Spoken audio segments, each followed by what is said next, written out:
Hello and welcome to yet another edition of E-Expressions for the New Indian Express. I have with me today Rutger Bregman, a Dutch historian who created waves at Davos last year when he talked about the rich not paying their taxes and arriving at Davos in 1,500 private jets, which sort of goes against the whole idea of zero carbon footprint and many other things. I suppose we can blame the pandemic for Davos not happening this year, but I think Rutger would also be one of the major reasons why they must have decided not to congregate at Davos this year. So Rutger, thank you so much for joining us from Houten in the Netherlands. And I have with me today the book that you've just written, Humankind, A Hopeful History. And it really is something I think that the world needs right now in the midst of perhaps one of the worst crises that we in our generation have seen. So what has the reaction been, particularly at this time, to A Hopeful History? Well, I think that many people are looking for sources of hope. Yes. And I mean, historians have long known that crises like these are shifting points for societies, right? So it can go in many directions now. But I do also believe that there really are some hopeful signs, right? If you would have told anyone 10 years ago that, by now a 16-year-old Swedish girl would kickstart this huge global climate justice movement, or that we would see the biggest protests in the history of the United States, or that even a newspaper like the Financial Times, the British Financial Times, would write in April that we need to reverse the policy direction of the last 40 years and think about higher taxes on the rich, a universal basic income, a Green New Deal to really try and tackle climate change. I mean, that was unimaginable 10 years ago. So I think there's still a very long way to go. And there are good reasons to be fearful and to be anxious, but there is hope as well. One of the things that you say is that avoid the news and you'll automatically be in a more positive frame of mind. But it's difficult to do that, isn't it, in these times especially, and the social media especially. I don't know how it is in the Netherlands, but in India, it's particularly toxic. And particularly the place where all sorts of hatreds are sort of, come front and center, whether it's caste, communalism, classism, whatever, just misogyny. So, how do you do that? How do you look at social media, which is but a slice of society, yes, and still feel hopeful? Well, the first thing you have to recognize is that the news and social media are the biggest addictions, basically, of our time. Yeah. What is it? Around 95% of people follow the news or have a social media account. And well, if we zoom in on the news is mostly about things that go wrong, about corruption, about crises, about terrorism, about violence, about wars. So if you watch a lot of the news, then at the end of the day, you've only heard about all these exceptions. You know exactly how the world doesn't work. So I think it's good to plug out a little. Psychologists talk about the concept of mean world syndrome. This is what you get if you watch too much of the news. And social media works a little bit like that. The algorithms, they want our attention so that platform like Facebook and Twitter can sell as many ads as possible, right? Now, how do they do that? They do that with outrage. They want you to be outraged all the time. Right. I think that both the news and social media often actually increases the distance between people. Right. And well, historians and psychologists have long known that distance is the root of all evil. It's quite hard to hate someone who's standing in front of you, just a human being, who you can look in the eyes and you can see blush or something like that. But it's much easier to hate someone who's just behind an anonymous social media account. So I think we've really got to try and find ways to bring people together and to have proper human face-to-face contact. One of the other things that you talk about, and you talked about blushing, human beings have perhaps the only animals who can blush. And yet we have a world full of shameless leaders, and you talk about that conundrum. And I have to say that it's not exclusive to the US. We have a few of our own shameless leaders. how do you how does one handle that conundrum? Well, if I would summarize the message of my book in just one sentence, it would be that most people deep down are pretty decent, Yeah. but power corrupts. Yes.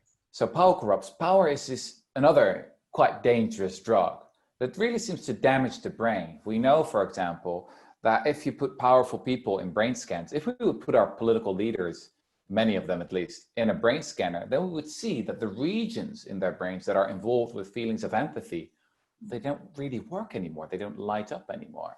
So that is what's so dangerous about power. And human beings have actually known this for a long time. So if we study nomadic hunter-gatherer cultures, and we've been nomadic hunter-gatherers for the biggest part of our history, what these societies do is they use shame to keep those at the top in check. So shame is an incredibly important thing.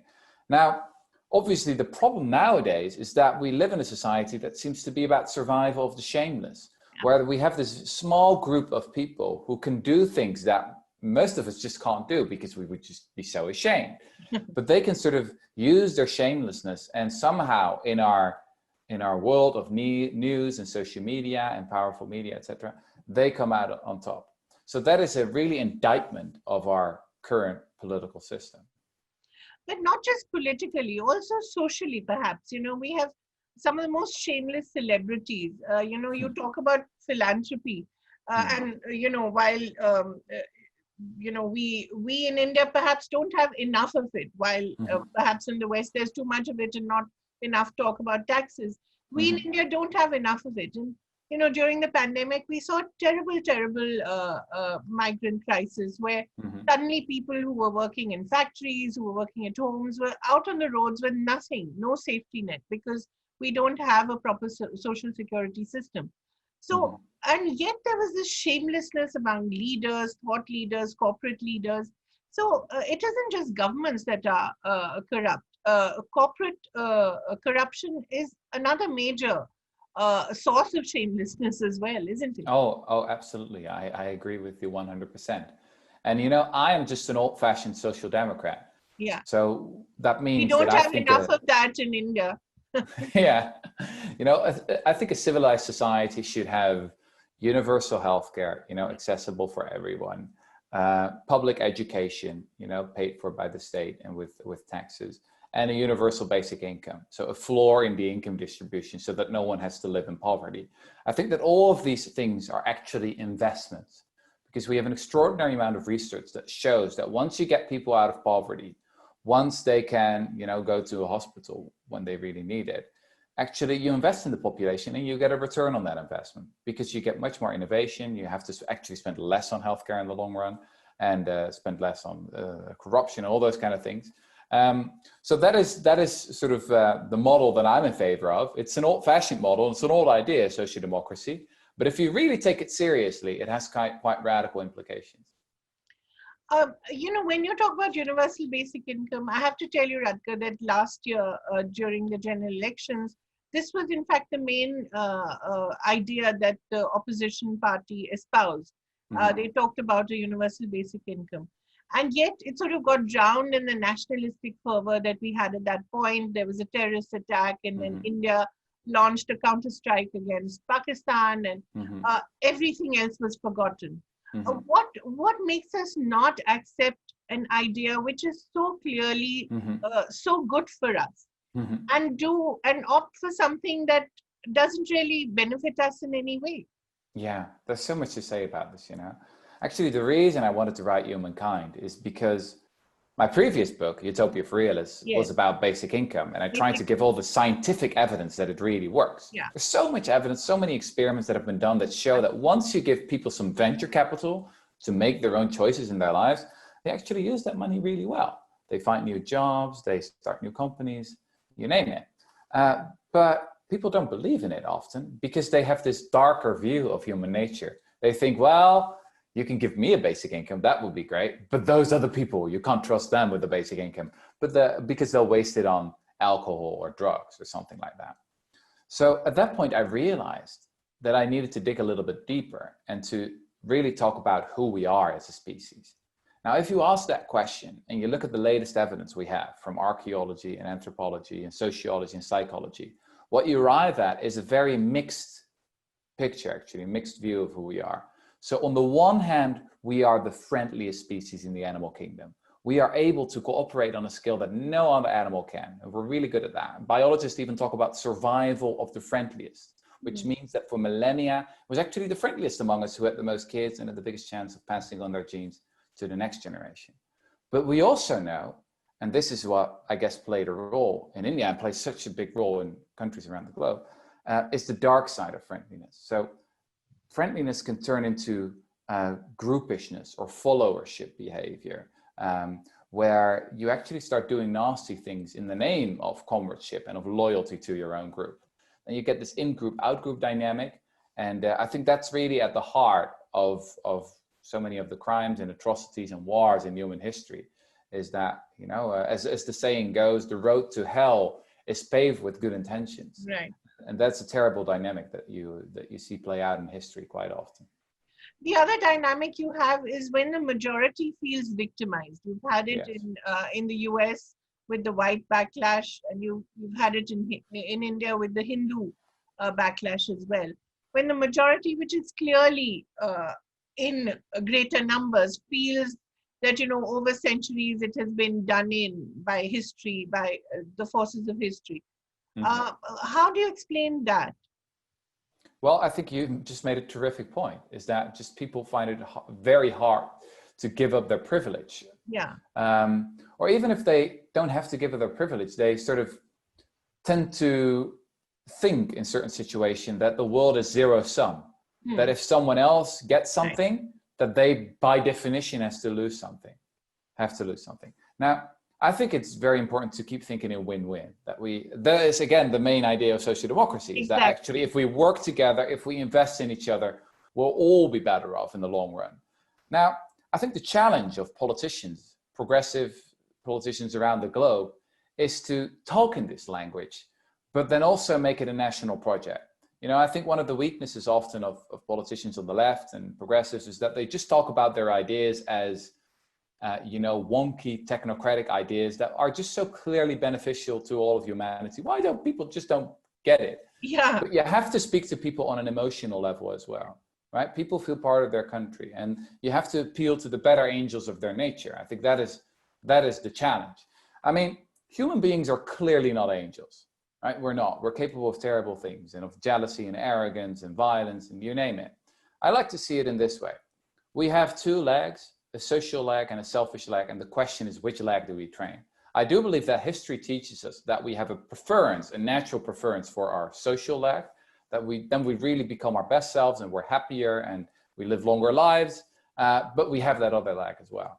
And I think the political challenge and the challenge of our leaders, but also of ourselves in our daily lives, is to bring out the best in ourselves and each other.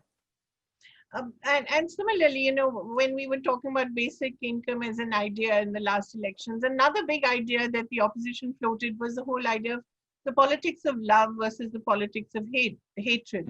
And as you said, it was just dismissed as a useless, wonky, you know, completely left liberal, which in India is considered a bad word by a lot of people. Idea that doesn't work. Why would something so obviously good again be rubbished like this? Yeah, this is what often happens, is that the people who talk about friendliness and doing well, etc., are dismissed as the do-gooders, as the naive people. And this is actually the main thing that I try to do in this book, Humankind, is to redefine what it means to be a realist. So often we equate realism with cynicism and pessimism. Right. But I think it's actually the other way around. We now have extraordinary evidence from so many different scientific disciplines that we have evolved to work together. And this is actually our secret superpower as a species. If you want to ask the question, why are we here?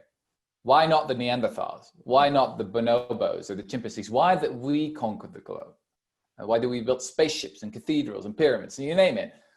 Well, for a long time, we like to believe that we are so powerful or so smart or so mean or aggressive or whatever. But that actually is not the case. Human beings are not that smart. On an individual level, if you do an intelligence test with a chimpanzee and a human toddler of around 2 years old, actually often the chimpanzee or a pig, or for that matter, often the animals win. They're actually smarter. Human beings are not that impressive on an individual level. But when we work together, when we learn from each other, when we can imitate each other, then we start building culture, then we start building civilization and learning things. That is our secret superpower. So that is something, we are sort of a fundamentally dependent, right? There should not be a declaration of independence, but a declaration of dependency, right? That is the secret, that is central to what it means to being human. So I think that is the model of human nature that we need to build everything on, our institutions, how we do politics, because sort of what we see in other people is often what we get out of them. If we assume that most people are selfish, then we're going to design our schools and our workplaces and our prisons and our politics in a way, that will bring out the worst in people. If you turn it around and if you actually assume the best in other people, I think you can create a totally different world. Do you think we're moving towards such a world where we can actually start to think the best of other people? The whole idea of working from home, it's taken corporates a long time to get to the point where they trust their workforce. Yeah, because the first reaction is that everybody's busy slacking off. Or even the idea of a certain social security that is a must. I think that's one of the big lessons of the pandemic. Do you think the pandemic is a moment in our history which will change us fundamentally? Maybe. So, as I said, crises are shifting points for societies, and it's relatively easy to imagine a dark path that lies ahead. We know that crises have been abused by those in power, through the ages. If you look at the 1930s, Germany, you had the burning of the Reichstag and then the ascent of Adolf Hitler to power. Right. Think about the effect of 9/11. Right. A great tragedy, and it was abused by those in power to start 2 illegal wars. So, as I said, it's easy to imagine something like that happening again. But there are also signs in the other direction, actually, more hopeful signs. What we've seen in just the past 10 years is that ideas that really used to be dismissed as highly unrealistic, that was never gonna work out, totally impossible, have actually moved into the mainstream. I'm really not an expert on Indian politics, so you'll have to tell me about that. But this is what I see from my Western perspective, or my Dutch perspective, is that, quite a lot has actually changed. That makes me hopeful. That makes me hopeful for the future. There's still a long way to go. Sorry, do you mean the ideas of climate change, despite the climate deniers? Now there is an acceptance that, yes, it exists. I mean, it's staring you in the face. Yes, that's just one of the examples, yeah. Or of universal healthcare. The pandemic has taught us the greatest nations in the world don't necessarily have the best healthcare. Yeah. What are some of the other lessons which you think the world has learned the hard way? Well, I think if you look at, how we talk about racism today, how many George Floyds have there been before George Floyd? Right. That didn't cause this massive protest. I think the latest estimate is that around 18 to 25 million people have participated in those protests. It's the biggest protest in the history of the United States. It's absolutely amazing. Right. What we're going through here, and it has had global effects. It has a really big effect in the Netherlands here as well, on discussions about racism. Our prime minister, for the first time, really seemed to recognize the issue, and that's because something that happened thousands of kilometers away. So things like that give me hope. What about the Me Too movement? The idea of pushback against misogyny. Another great example. Yeah. So, one of the ironical things about progress is that when progress happens, it actually often feels like the opposite. Yeah. So let me give you one example. Tax evasion. 10 years ago, there was hardly any discussion of this whole phenomenon where rich people have their armies of lawyers and accountants with their, meaningless jobs, who basically try to make sure that these rich people pay as little in tax as possible. They stash it on the Bermuda Islands or in a tax paradise like the Netherlands, where I'm from. And there was hardly any discussion about that. There was no controversy. Now that's very different. so now, you know, you can go viral with a video about Texas, right? That can happen now. And many people think, because it's much more in the news nowadays and there's much more outrage about it, that it's worse than 10 years ago. But it's actually getting better, exactly because we're angry about it. So this is another paradox of my book, is that even though we've evolved to be friendly, progress often starts with unfriendly people who are willing to go against the status quo, who are willing to, you know, make other people uncomfortable and to change something, right? I think that is, you know, what you really have to do if you want to make progress at some point. Yeah, I mean, you have to do the uncomfortable thing. And no revolution comes out of kindness; it comes out of anger usually. Yeah.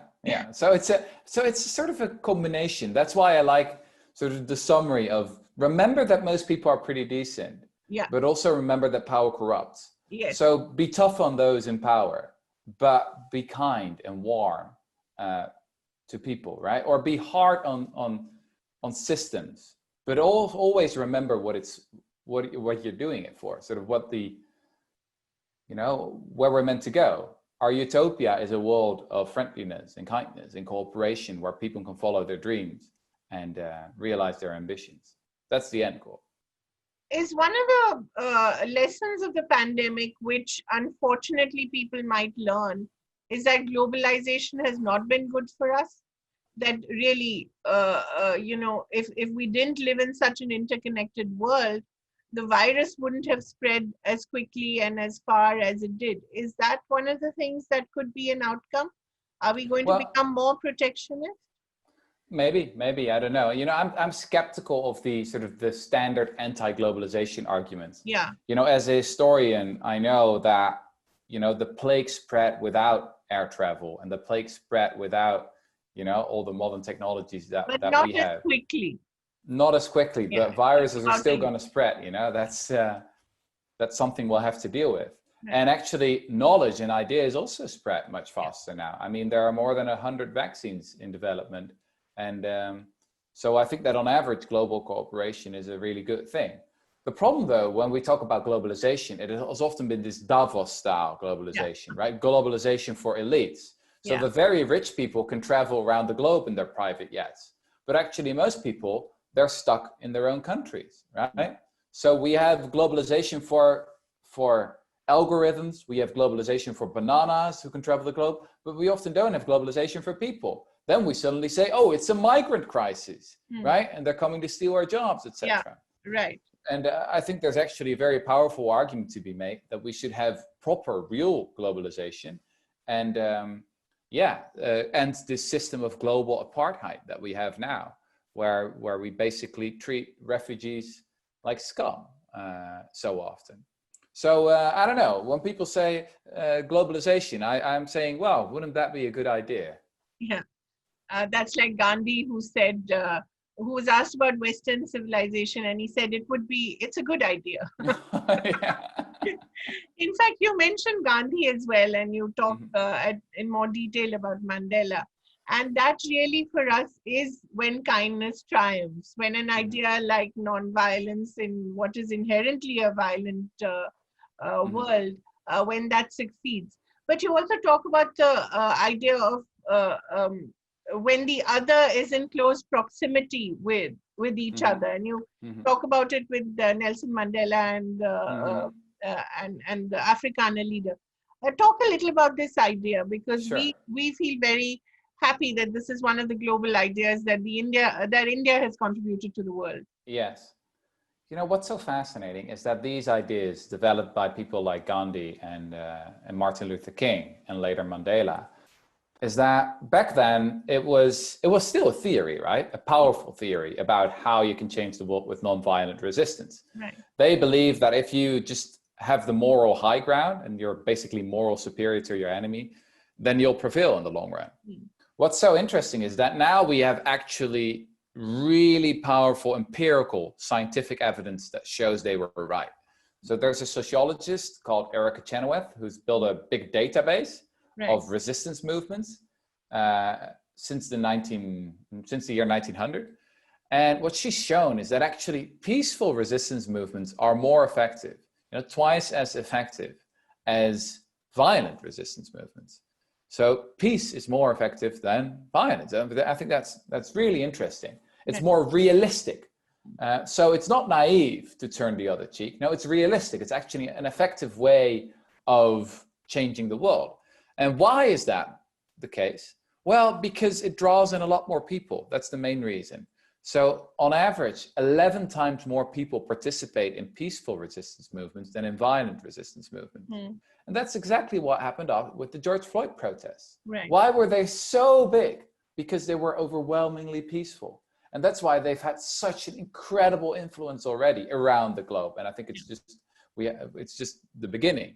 So that is an old lesson that we've learned from people like Gandhi and Mandela and Martin Luther King, and it still applies today.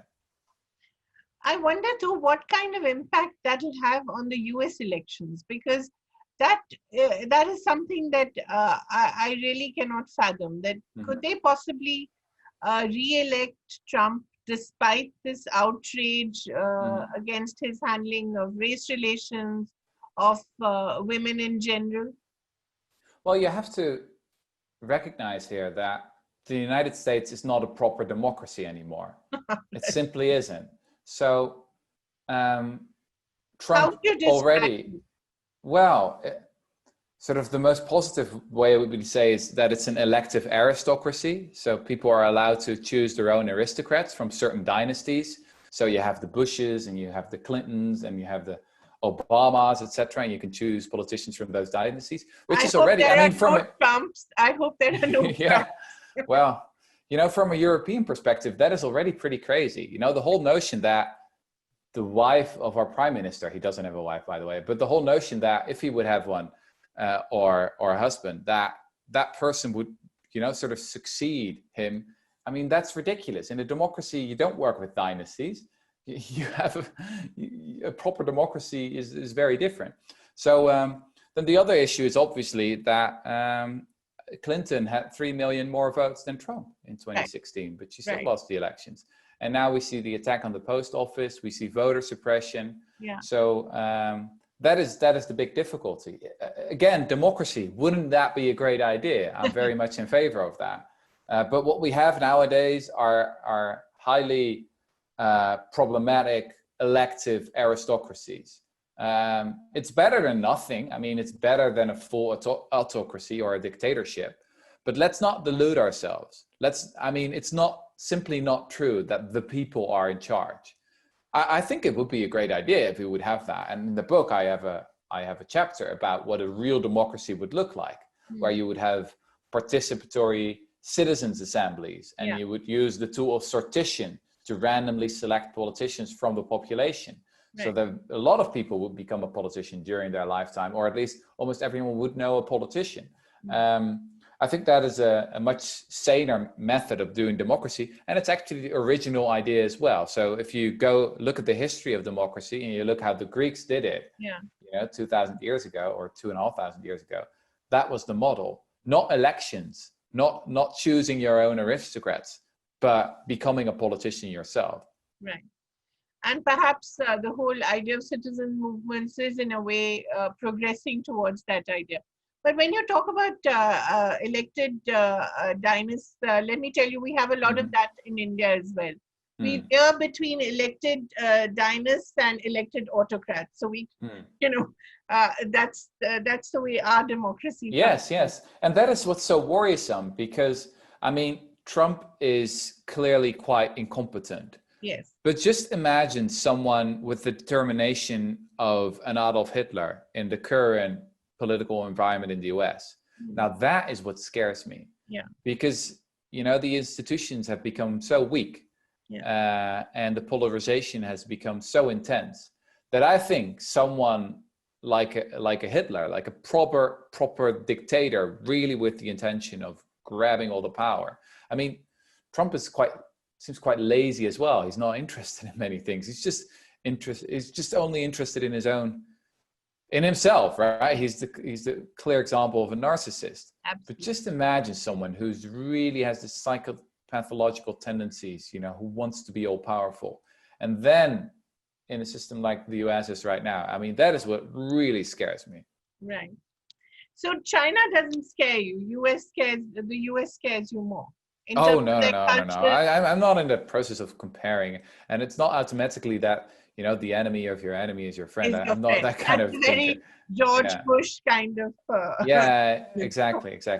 You know, this is one of the strange things about being an international author, is that what often happens is that you're being interviewed about this or that, and then soon questions start popping up about, yeah, but what about the political system of Korea? What do you think they're doing in Japan? And you know, I have no idea. I have absolutely no idea. And I just have to be wary that I don't become too much of a narcissist to actually start answering those questions. No, and also I think there's so much diversity in political systems all around the world. It's so difficult to keep tabs on what's happening everywhere. Yes. But you know, I love the 10 rules that you have to live by. Which one of them is avoid the news, which I love. Don't punch the Nazis. Explain don't punch the Nazis for our viewers. I love that. Well, I think there's a certain kind of activism, and this is something that I learned from one of my favorite authors, Rebecca Solnit. Yeah. She taught me that there's a certain kind of activism that cares more about being right or being pure, being on the right side of history, than actually winning. Yeah. And I think this is often what happens with sort of Antifa, for example, activists who like to punch Nazis. And they don't really ask themselves the question, is this actually effective?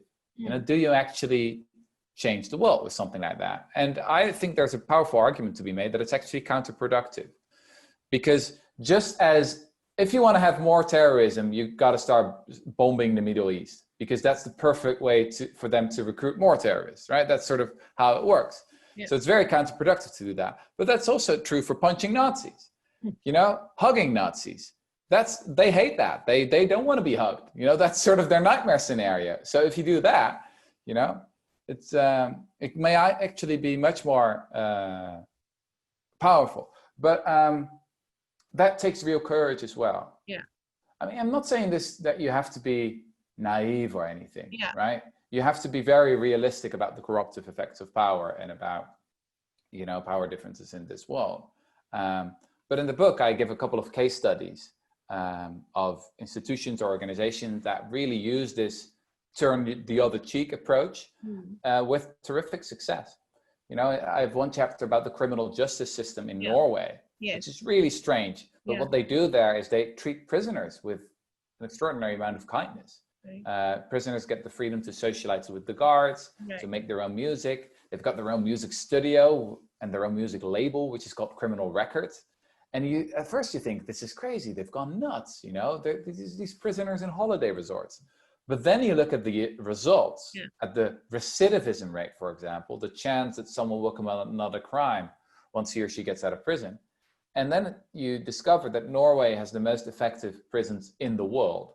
So I think you can learn a lot from the state of civilization of a country by just visiting the prisons and just looking at that. Right. And also looking at how people treat animals, by the way. I think that's something Gandhi said as well. Absolutely. So I just want to read out the 10 rules to live by for our viewers. One is, when in doubt, assume the best. Think in win-win scenarios, which you've already talked about. Ask more questions. I think that's, again, interesting. Ask more questions to those in power, to those in authority. But also of those close to you. Yeah. Very often we assume that we know what the other people around us are thinking. Right. So we've all heard about the golden rule that is, you know, there in so many of the world's religions, you know, sort of treat other people as you would like to be treated. Yeah. And I think that's a powerful rule. It's not perfect though. Right. We also have the platinum rule, which is, well, maybe ask that other person first what he or she wants, because the preferences might be different. Asking questions is something that we don't do enough, including myself. I mean, I've written these rules for life mainly for myself, and I don't have the illusion that self-help books will change the world. Yeah, you It's said most that. important to change our institutions. Yeah. And once we build institutions that are grounded in a different view of human nature, I think that's where real change starts.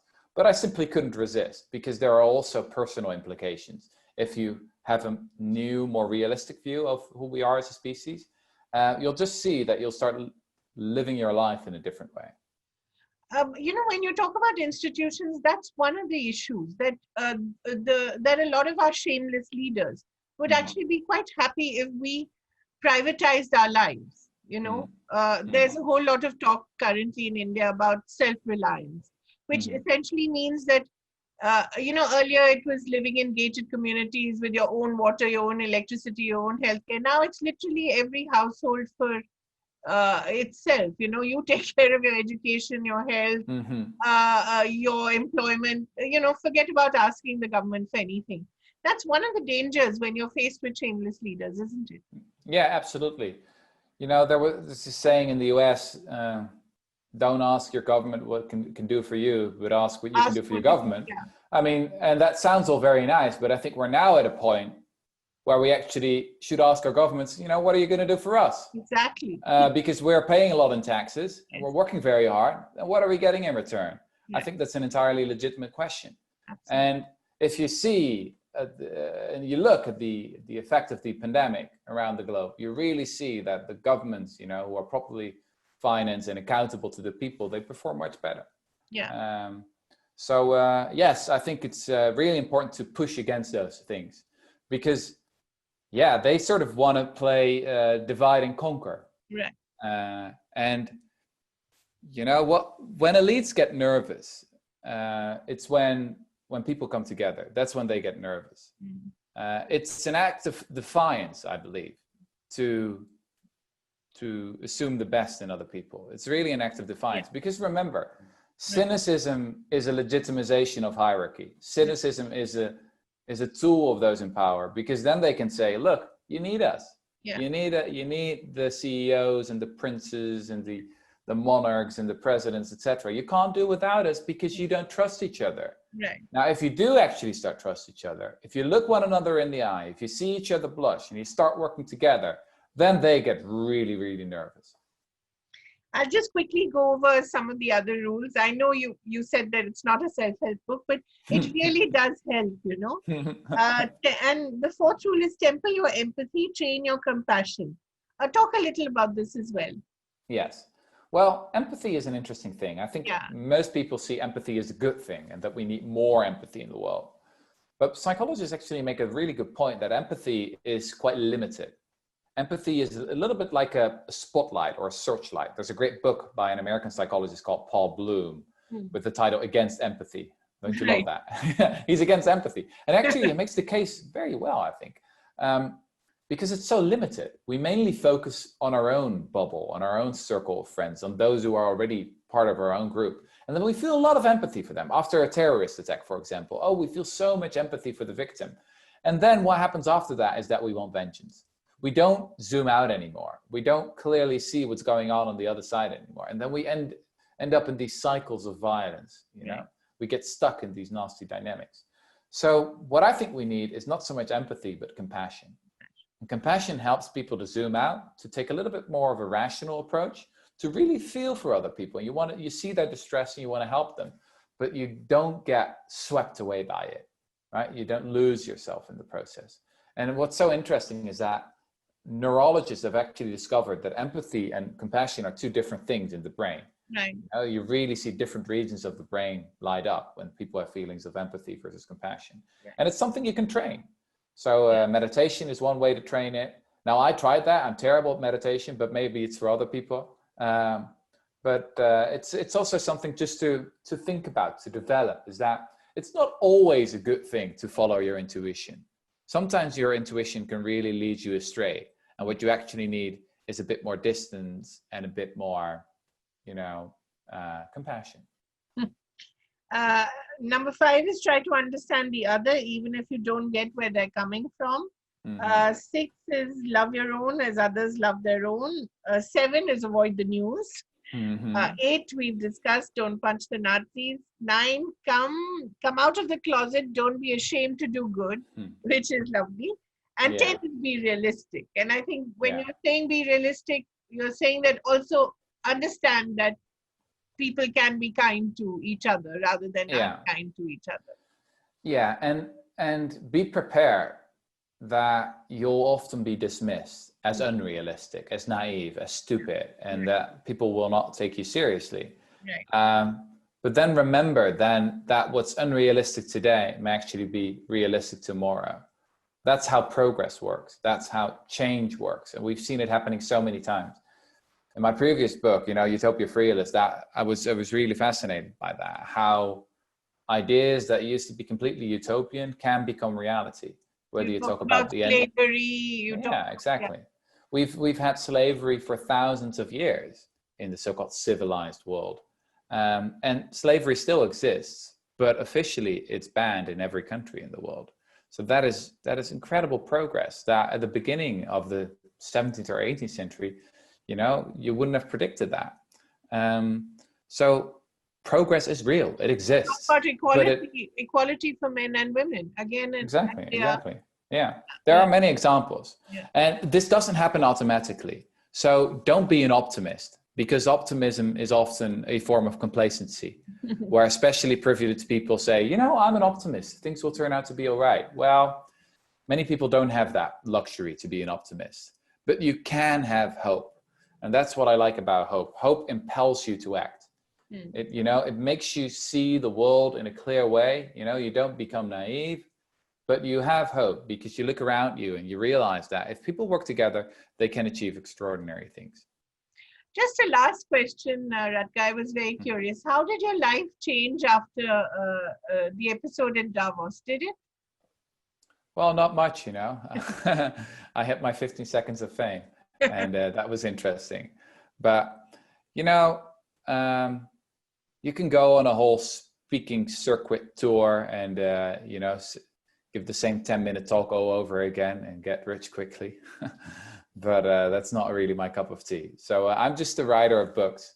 And I had the extraordinary privilege, to be working on this book for 6 years. Right. And really try and understand what the latest science is on who we are as a species. So I guess now I have to think about a new one. Or perhaps go on a speaking tour, at least a virtual speaking tour for this one first, and then think of writing the other one. Well, I'm doing everything online, it's all Zoom these days.